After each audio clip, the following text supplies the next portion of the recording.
السلام علیکم ناظرین، میں راجہ عاطف ذوالفقار آپ کی خدمت میں حاضر. ناظرین، سب زمانتیں ہیں، سب ضامن دھرے کے دھرے رہ گئے ہیں. نواز شریف، مریم نواز اور مولانا فضل الرحمان تے سدھے ہی ہو گئے ہیں. اور 26 مارچ کو جناب مریم نواز شریف کی پیشی ہے نیب لاہور میں، اور مسلم لیگ نون نے پی ڈی ایم نے بڑی زبردست تیاریاں کر رکھی ہیں. فریقین کو بڑے تحمل سے کام لینا ہوگا، ورنہ ایک چھوٹی سی چنگاری بڑی آگ لگا سکتی ہے. اور جناب آصف علی زرداری صاحب نے پی ڈی ایم کے ساتھ ہاتھ کیا ہے یا آصف علی زرداری صاحب کے ساتھ ہاتھ ہو گیا؟ اور اگر یہ ہاتھ آصف علی زرداری صاحب کے ساتھ ہوا ہے تو یہ کس نے کیا ہے؟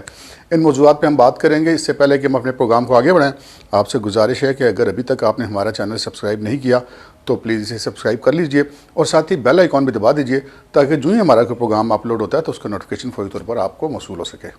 ناظرین، پروگرام کا باقاعدہ آغاز کرتے ہیں. مریم نواز شریف صاحبہ کی جو مجوزہ پیشی ہے 26 مارچ کو نیب لاہور کے آفس میں، پہلے تو ہم بات کرتے ہیں کہ یہ پیشی بنتی تھی یا نہیں بنتی تھی.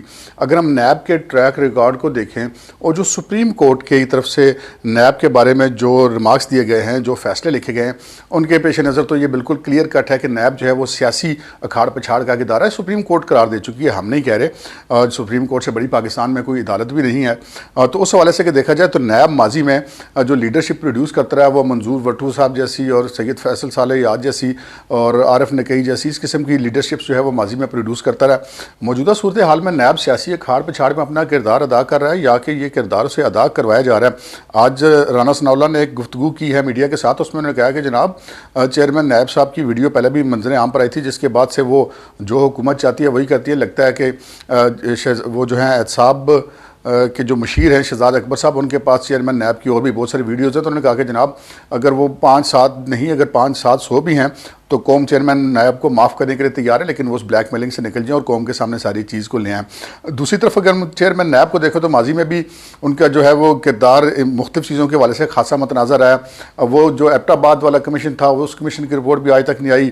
لاپتہ افراد والا کمیشن تھا، وہ بھی جناب ابھی تک لاپتہ ہی ہوا پورا کمیشن ہی. اور اب جو ہے وہ چیئرمین نیب کی یہ جب ویڈیو آ گئی تھی، اس کے بعد تو شاید ہی دنیا کا کوئی ایسا ملک ہو جو اس طرح کی ویڈیو سامنے آنے کے بعد وہ کوئی ایک افسر جو ہے وہ اپنا عہدہ برقرار رکھنے کی ضد کرے. اور اب بھی لگتا ہے ایسے ہے کہ شاید ان کو یہ امید ہے کہ جب ان کا ٹینیور اس سال کے آخری سہ-ماہی میں ختم ہوگا تو اس کے بعد وہ شاید دوبارہ چیئرمین نیب بننا چاہتے ہیں، لیکن لگتا نہیں کہ وہ دوبارہ اس عہدے پر براجمان ہو سکیں گے. دوسری طرف مریم نواز شریف صاحبہ کی اور مولانا فضل الرحمان صاحب کی ایک میٹنگ ہوئی، جہاں پہ بہت ساری سیاسی گفتگو کے ساتھ جو اہم موضوع تھا وہ نیب والی مجوزہ پیشی تھی، جس پہ آپ کو پتہ ہی ہے مولانا فضل الرحمان صاحب تو پہلے بھی جو ہے وہ ڈٹ گئے تھے اور پھر نیب کو اپنے نوٹس واپس لینے پڑے تھے. اس بار بھی مولانا سے مشورہ کیا گیا ہے. اس میں مولانا اور جو مریم کی ملاقات تھی اس میں نواز شریف صاحب بھی ویڈیو لنک کے ذریعے شامل تھے، اور اس میں بھی یہی حکمت عملی طے کی گئی ہے کہ صرف مسلم لیگ نون نہیں بلکہ جو ہے وہ پوری پی ڈی ایم کی جو لیڈرشپ ہے وہ مریم نواز شریف صاحبہ کے ساتھ وہاں جائے گی. کیونکہ اگر ہم دیکھیں تو مسلم لیگ نون نے اپنی پوری تیاری کر رکھی ہے. آج انہوں نے رانا ثناء اللہ نے یہ بھی کہا کہ پورے پنجاب سے جتنے اراکین قومی صوبائی اسمبلی ہیں وہ تمام وہاں پر حاضر ہوں مریم صاحبہ کی پیشی کے موقع پر. اور اب مریم صاحبہ بھی کہہ رہی ہے کہ جناب ڈٹ جاؤ، سدھے ہو جاؤ، اسی آ رہے ہیں جناب. اس کے ساتھ ہی نواز شریف صاحب نے اور مریم نواز صاحبہ نے جو ایک ورکر کنونشن سے خطاب کیا، اس میں بھی انہوں نے دوبارہ بہت سخت زبان استعمال کی. ہم دیکھتے ہیں کہ نواز شریف صاحب نے جب پہلے سخت زبان استعمال کی تھی تو کچھ ایسی اطلاعات ملی تھی کہ ریٹائرڈ سرکاری افسران ان کے پاس گئے تھے، لندن میں انہوں نے ملاقات کی تھی، جس کے بعد نواز شریف صاحب نے کچھ نرمی دکھائی تھی. اس کے بعد لیکن پھر وہ دوبارہ ان کی زبان سخت ہوئی. تو پھر آصف علی زرداری صاحب جب پی ڈی ایم بنی تو آصف علی زرداری صاحب سے یہی رول کروایا گیا. انہوں نے نواز شریف صاحب کو سمجھا بجھا کے کہا کہ وہ ذرا ہاتھ ہولا رکھیں، مجھے کرنے دیں. تو میاں صاحب نے کہا جی ٹھیک ہے تسی کر لو. تو اس کے بعد پھر اب آصف علی زرداری صاحب جو ہیں وہ اس معاملے میں ان کی اپنی پوزیشن بڑی نازک ہو گیا. وہ نواز شریف صاحب کو تو انہوں نے کیا منانا ہے، وہ تو اب خود بھی ایک متنازع پوزیشن میں آ چکے ہیں جو پی ڈی ایم کے اندر انہوں نے پچھلے دونوں رول ادا کیا ہے. تو نواز شریف صاحب جو ہیں ہم ان کے بارے میں یہ کہہ سکتے ہیں کہ وہ جب سے انہوں نے تھوڑا سا سخت سٹانس لیا تھا اس کے بعد سے وہ اب بار بار ان کو جیسے کہتے ہیں جو ضامن بنتے رہے، جو ضمانتیں دیتے رہے، وہ اب اس پوزیشن میں نہیں رہے کہ وہ نواز شریف صاحب کو دوبارہ یہ کہہ سکے کہ جی اب آپ خاموش ہو جائیں.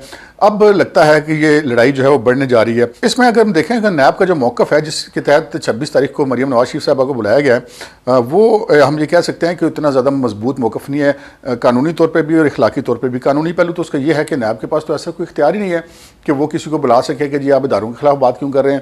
اور دوسرا اس کا پہلو یہ ہے کہ جس کیس کی تفتیش کے بارے میں آپ سپریم کورٹ میں یہ لکھ کے دے چکے ہیں کہ ہمیں ان کی ضرورت نہیں ہے تفتیش کے لیے، تو اب اچانک آپ کو ان کی دوبارہ کیوں ضرورت پڑ گئی؟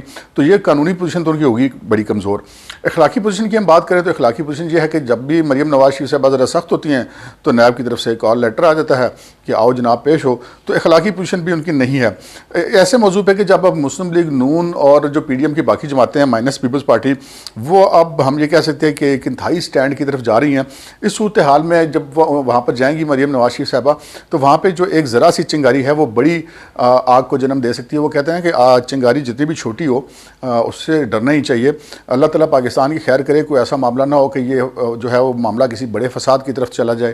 اب ہم آتے ہیں کہ جناب پاکستان پیپلز پارٹی نے جو پچھلے دنوں ان کا ایک تنازع چلا پی ڈی ایم کے اندر، اور انہوں نے ایک پہلے جناب وہ آگے بڑھے اور انہوں نے چیئرمین سینٹ کی سیٹ حاصل کرنے کی کوشش کی۔ اس سے پہلے یوسف زئی گیلانی صاحب کو جتوانے میں کامیاب ہوئے پی ڈی ایم کے معاملات سے یقینی طور پہ، لیکن اس کے بعد ان کو جو پنجاب میں عدم اعتماد کے حوالے سے ان سے اختلاف کیا گیا مسلم لیگ نون کی طرف سے پیپلز پارٹی کے ساتھ کہ نہیں اب ہمیں عدم اعتماد لانے کی ضرورت نہیں ہے، عثمان بزداری کو چلنے دیں، ان کا چلنا ہی اگلے الیکشن میں جو ہے وہ اپوزیشن کو زیادہ فائدہ پہنچائے گا۔ لیکن اس کے بعد جب یہ معاملہ ہوا استعفوں کی طرف آیا اور لانگ مارچ سے قبل استعفوں کی طرف آیا، تو وہاں پہ پیپلز پارٹی جو ہے وہ فائر بیک کر گئی، پیچھے ہٹ گئی۔ ایک زرداری صاحب پہ بھاری کا نعرہ پیپلز پارٹی تو لگاتی تو خود حکومت بھی لگاتی رہی، اور ان کا یہ خیال تھا کہ زرداری صاحب نے بڑا کام دکھایا۔ لیکن زرداری صاحب کے بارے میں ہم یہ کہیں کہ انہوں نے کام دکھایا، وقتی طور پر انہوں نے کچھ کامیابیاں حاصل کی، یہ یوسف زئی گیلانی کو سینٹ میں لے آیا۔ اس وقت اہم ترین بات یہ ہے کہ پاکستان میں جو سیاست ہو رہی ہے وہ پرو اسٹیبلشمنٹ اور اینٹی اسٹیبلشمنٹ سیاست ہو رہی ہے۔ اگر پرو اسٹیبلشمنٹ کی ہم بات کریں تو اس میں پی ٹی آئی، اس میں ایم کیو ایم، اس میں بی اے پی، اس میں جی ڈی اے، یہ تمام جماعتیں ہیں جو وہ پرو اسٹیبلشمنٹ جماعتیں ہیں، اور وہ اس وقت حکومتی اطاعت کا حصہ ہیں۔ وہ چاہتے ہیں یا نہیں چاہتے ہیں ایک دوسرے کو، کاف لیگ بھی اس میں شامل ہے، لیکن وہ مجبوراً ان کو ایک اتحاد میں رہنا پڑ رہا ہے حکومت کو قائم رکھنے کے لیے۔ اسی طرح جو اینٹی اسٹیبلشمنٹ جماعتیں ہیں وہ پی ڈی ایم کا حصہ ہیں، جس میں مسلم لیگ نون ہے، جس میں جے یو ایف اے ہے، جس میں اے این پی ہے، اور اس میں جو باقی جو علاقائی جماعتیں ہیں۔ سو اب یہ دونوں پارٹیوں کی مجبوری ہے کہ پرو اسٹیبلشمنٹ جماعتیں ایک طرف رہیں اور جو ہے اینٹی اسٹیبلشمنٹ جماعتیں ایک طرف رہیں۔ لیکن دیکھنا یہ ہے کہ فیوچر کس کا بہتر ہے۔ اگر ہم دیکھیں، اگر دیانتداری سے موقف کا جائزہ لیں تو میاں نواز شریف صاحب جب انہوں نے یہ ایک سخت موقف اختیار کیا اسٹیبلشمنٹ کے خلاف، تو ان پہ کافی حد تک تنقید کا بھی سامنا کرنا پڑا ان کو۔ لیکن جو وقت گزرتا جا رہا ہے ہم یہ دیکھتے ہیں کہ ان کا جو بیانیہ ہے وہ زیادہ پذیرائی حاصل کر رہا ہے عوام کے اندر۔ جب نواز شریف صاحب نے جو پہلا جلسہ تھا گجرانوالہ میں، اس وقت جب انہوں نے نام لیے اس وقت ان کی جو مخالفت کی گئی، اب جب انہوں نے دوبارہ نام لیا تو شاید اس لیول کی مخالفت نہیں کی گئی۔ یہاں دیکھنا یہ ہے کہ زرداری صاحب نے کیا کھویا اور کیا پایا۔ زرداری صاحب نے چھوٹی چھوٹی کامیابی حاصل کی ہیں جو کہ ایک سیاستدان کی کامیابی سمجھی جا سکتی ہیں، لیکن یہاں پہ ایک انتہائی اہم بات یہ ہے کہ جناب سیاستدان میں اور لیڈر میں فرق ہوتا ہے۔ ہر سیاستدان لیڈر نہیں ہوتا، لیکن ہر لیڈر سیاستدان ضرور ہوتا ہے۔ زرداری صاحب نے ایک بہت اچھے سیاستدان ہونے کا مظاہرہ کیا، انہوں نے اپنی صوبائی حکومت بچا لیا۔ موجودہ صورتحال میں دیکھیں انہوں نے اپنے آپ کو استعفے دینے سے روک لیا، اور انہوں نے جو ہے وہ اپوزیشن کے اتحاد کو مبینہ طور پہ نقصان پہنچایا۔ لیکن اگر ہم دیکھیں تو انہوں نے بلاول کی مستقبل کی لیڈرشپ کے اوپر کمپرومائز کر دیا ہے، کیونکہ اگر وہ اسی طرح کی طرز سیاست اختیار کریں گے تو پھر وہ یقیناً لیڈر نہیں بن سکتے۔ سیاستدان تو بلاول سے پھر بہت اچھے بن جائیں گے۔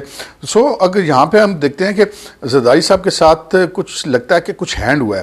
ہینڈ یہ ہوا ہے کہ جنہوں نے زرداری صاحب کو مبینہ طور پہ استعمال کیا ہے وہ میرا نہیں خیال کہ وہ آگے زرداری صاحب کے ساتھ اپنی کمٹمنٹس پوری کریں گے، کیونکہ جتنے زرداری صاحب کو عادت ہے کمٹمنٹس کر کے اور ڈے ٹو ڈے سیاست والی بات کر کے رات گئی بات گئی والی بات کر دیتے ہیں، اسی طرح جنہوں نے ان کے ساتھ وعدہ کیا ہے کہ ہم آپ کو حکومت میں لے آئیں گے، ہم آپ کو جناب وزارت عظمیٰ آپ کو دے دیں گے، ان کا بھی ویسے یہی خیال ہے کہ ڈے ٹو ڈے سیاست ہوتی ہے، رات گئی اور بات گئی۔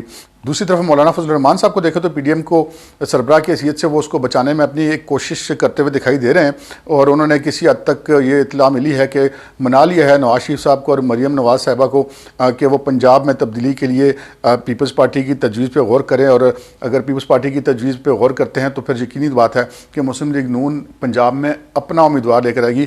پرویز الہی صاحب کی لاٹری بہرحال پھر بھی نہیں لگنی۔ آج کے پروگرام میں اتنا ہی، اجازت دیجیے، اللہ حافظ۔